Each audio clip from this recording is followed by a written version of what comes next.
আমার কাছে তো গরুর মাংস এত স্বাদ লাগে যে গরুর মাংস না হলে পরে গরুর মাংস ঝোল লিকুলে পেট ভরে ভাত খাওয়া যায়। তা আমার মতো কারা কারা গরুর মাংস লাভার আছেন অবশ্যই কমেন্ট করে জানাবেন। আসসালামু আলাইকুম সবাইকে। আজকে আমি গরুর মাংস রান্না করব, সেই জন্য এখানে আমি গরুর মাংস নিয়ে নিয়েছি 1 কেজি পরিমাণ মতো।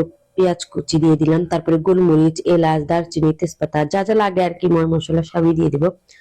তবে হ্যাঁ, আমার হাতের রান্না থেকে কিন্তু আমার মায়ের হাতের রান্না কিন্তু বেশি মজা হয়।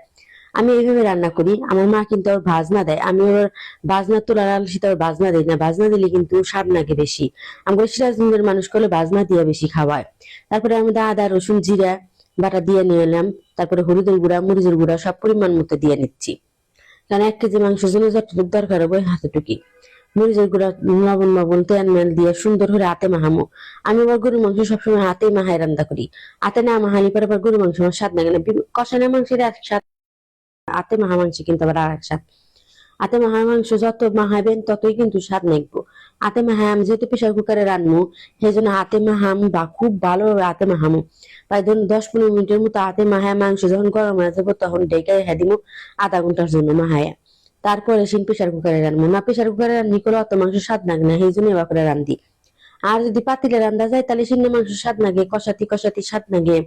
আর আমি হলো প্রেশার কুকারে আল্লাহানি কষায় নিয়ে তারপরে শিল রান্ধি।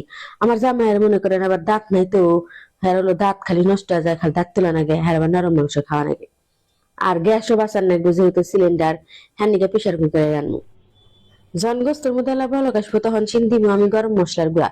এরকম শাহি গরম মশলার গুঁড়া দিব আমি, কারণ এই গরম মশলার মধ্যে তেজপাতা, তারপরে আপনি দারচিনি, এলাচ, লবঙ্গ, গোলমরিচের গুঁড়া, কালা এলাচ, সব রকমের ফল মশলা আছে, জয়ফল, জয়ত্রী, তারপরে স্টার, সব রকমের মশলাই দিছি। এবার করে কষায় নিয়ে তারপর ঝোল দিয়ে আমি সিটি দিয়ে নিই। আজকের ভিডিও আল্লাহ হাফেজ।